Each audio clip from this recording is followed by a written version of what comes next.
Missing someone. Love with all your heart. Missing someone. Love with heart.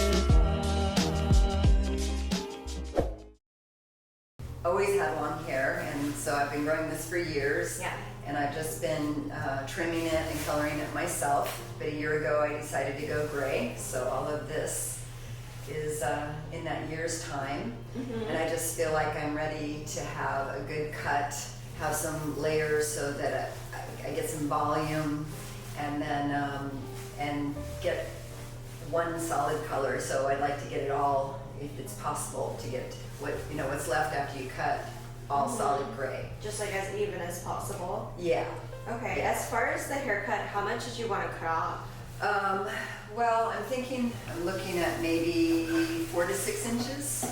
Okay, what is 4 to 6 inches for you? Okay, so I still want it to be long. Yeah. So I would say like at my bra line, the bottom of my bra line. Okay, and then Yeah, so that'd do be you close. want, I feel like at that length with your hair texture and everything, I wouldn't really like layer the back too much. Okay. But maybe do like some face framing layers to give you that Exactly. volume instead. Because I don't Yeah. want to lose the thickness in the back. Yes, With I agree with over-layering you. it. Yeah. And then you want the color to come all the way.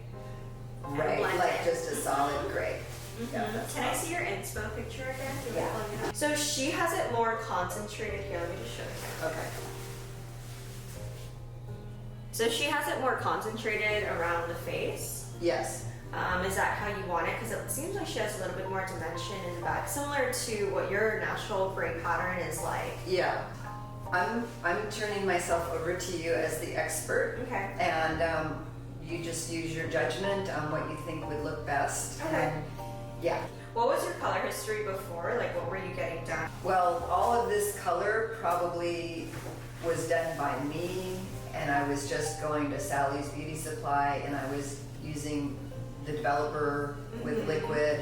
And then you would do highlights too? No, when I did highlights years ago, but I would say like this hair, because it's been about like 10 years since I had highlights Just or liner anything. from the Clairol that you did? Yeah.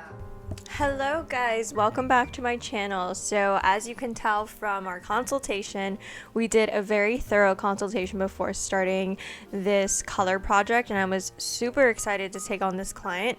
She was traveling out of state, visiting family in Los Angeles, and came to visit me for a hair appointment.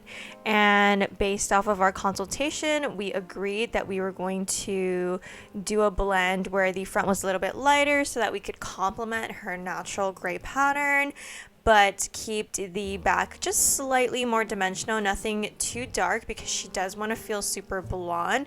So we are going to be going in, and then you can see a lot of warmth on those mids and ends from the previous color that she had been doing herself from, I believe, the Sally's color that she said she was doing. I told her that that was going to take a few sessions to kind of get out, but I was going to do my very best today to try and get most of that out, and I'll show you how I like to get out previous color like that as we go along through this whole process. So here I am starting in the back and doing a detailed, basically a baby light right around the hairline here. This is essentially going to be part of her money piece, because when she brings this hair forward, since her hair is so long, this is kind of part of what frames her face. So you never really want to miss this part, especially on your clients who have longer hair, because then it'll just kind of look like a dark space or a lot of dimension back here. And if that's the look they're going for, then you could leave it, but she wanted something that was going to be nice and bright all around her face, so I went ahead and just popped a foil there. And then after just doing one of those, I'm going in with my slices in the back. I'm going on the center section of the back of her head and doing very thin slices back to back. I would say my slices here are probably like a 1/2 inch apart, maybe 3/4 of an inch apart. and I am trying to fully saturate these foils, not trying to like fold the foils at all. I want to keep the hair nice and flat because I want to ensure that we get a really even saturation. As you can tell from our consultation, she has, or in the past, done her own color at home, and we all know that whenever a client does at-home color, it is a little bit more difficult at times when trying to lift it out because it can be pretty unpredictable. Well, luckily for her, since she is naturally all gray like this, and the color that she was doing and touching her hair up at home is on the lighter side, you can see later when everything lifts up, it's not a huge problem. But if a client did have color that they did at home that was any darker than this level, it could very much be a problem because it would expose a lot of warmth. I'm not saying that this was a perfect situation, but I am saying because she used such a light color from Sally's Beauty, it was a little easier for me to kind of lift it out. But I did see a difference between her natural and the colored parts. I did have to kind of pop the ends in the dryer to kind of have the ends catch up to the root a little bit, but it wasn't a huge drastic difference for me to resaturate or change the developer during my whole process. So as I'm getting closer towards the top of the head, this is technically where her hair is parted. So this part is going to be the part where I am going to have my foils be a little bit closer together because again, she wants to feel like a full blonde, but we want to try and make it natural, kind of blend with her gray as much as possible, but yet make her lighter. So as I'm going through this top portion of her head, my slices are gradually getting a little bit closer together. I would say here they're probably 1/4 inch apart or maybe even closer. I just kind of eyeballed it, and then once I get about a little over 1 inch, I would say like 1.5 inches from the hairline, I turn them around and I start detailing the hairline.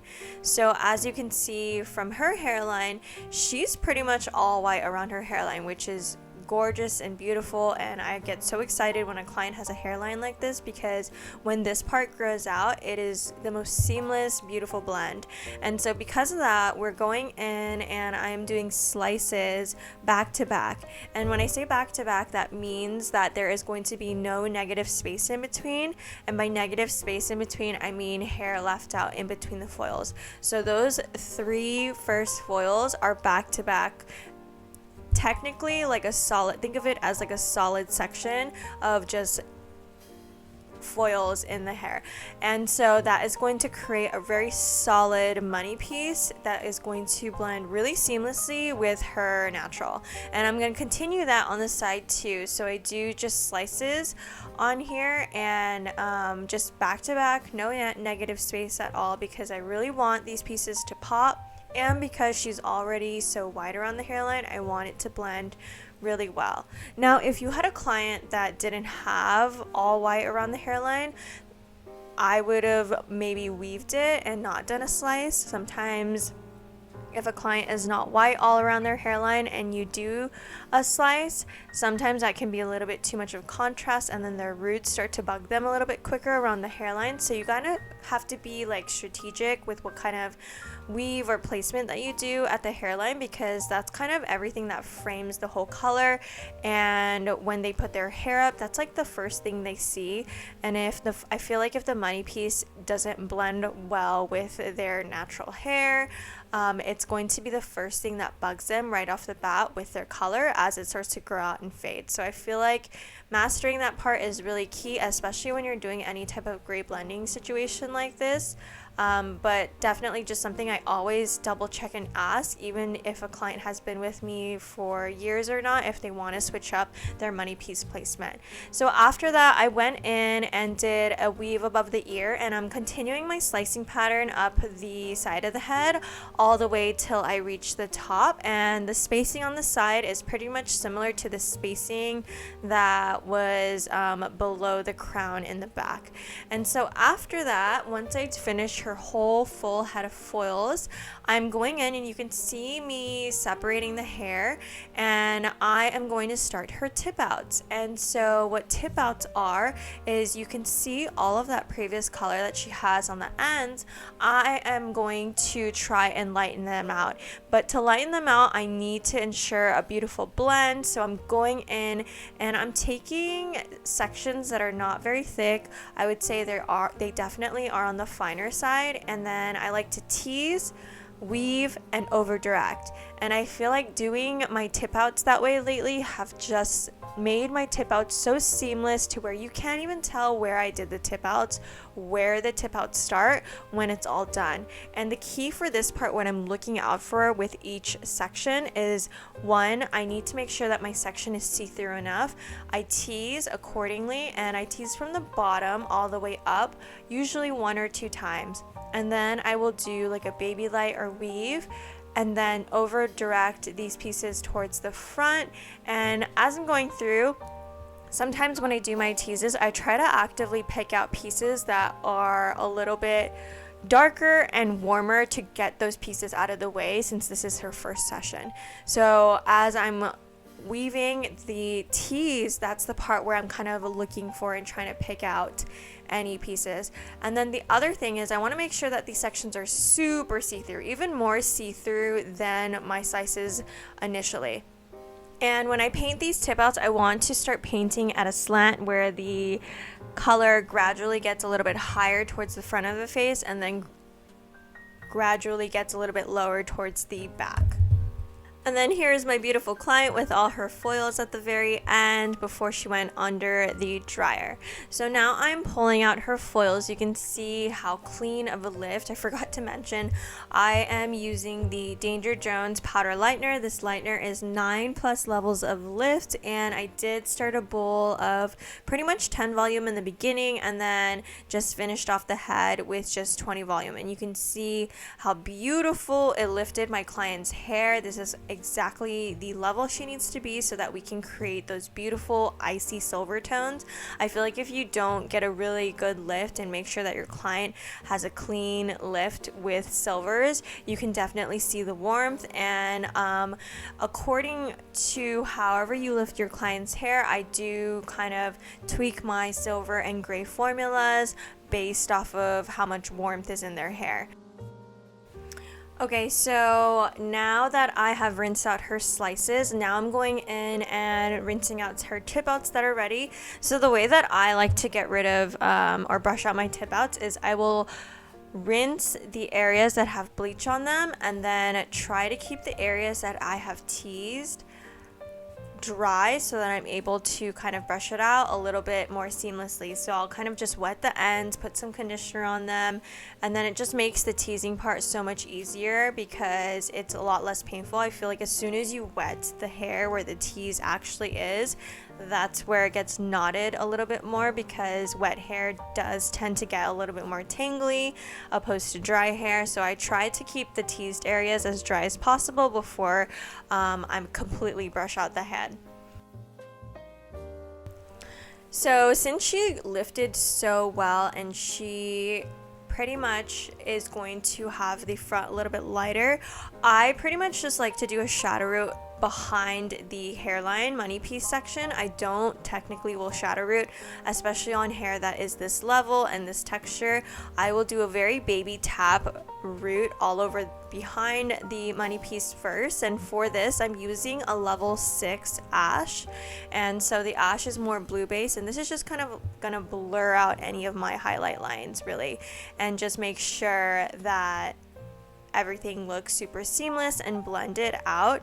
When my shadow roots fade out, I always feel like it fades out really pretty and just blends really well with my client's natural gray pattern. I've never really seen or had any issues doing a shadow root on my gray tones, and I actually prefer it because I just feel like it grows out and fades the best when I do it this way. And so when I'm done with her shadow root, I'm going to be going in with some rapid toners, and I do a mixture of icy moonstone and silver of the rabbit toners, and the ratio on these really vary by client, depending on their hair texture, the lift, and how even the canvas is. And so I'll kind of play with my ratios, and everyone's ratio is just slightly different. But what I'm looking for in a silver toner formulation is I do need something that is going to have silver, hence the silver, and then I also need something that is going to be a little bit more on the violet-y side. So those two basically consist of a really pale version of like blue and violet to create this beautiful silver tone. And if I were to reformulate these colors in any other color line, what I would be looking for is the paleness and ashiness of the blue and the violet and how well they complement each other, because the ratio on this has to be right to the point where I can't use anything, or I don't love using anything that is too blue. I prefer a silver that is going to look a little bit more violet when it's wet, because when it's dry, the violet does kind of disappear. The hair will always kind of look a little bit more ashier and darker when it's wet, and I feel like for a silver, I find that the silver fades best when it is a little bit more violet based. So once we were done with the color, I gave her a fresh blowout and trimmed up her ends, and I feel like it came out so gorgeous and looked really similar actually to her goal photo. I absolutely loved the blend and everything, and the way that it came out. I feel like it looks almost like we didn't even color her hair, which is pretty much the whole point of these natural gray blending tones. It's supposed to look super natural and well blended.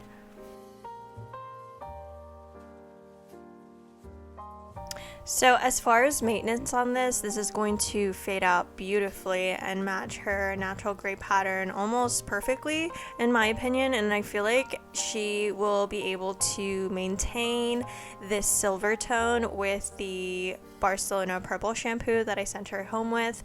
And I feel like I'll probably see her whenever her roots start to get a little bit too long, but other than that, I feel like she's going to love the fade, and I feel like her hair just looks so much more healthier and has so much more volume. She was just so happy. It made me so happy with the end result.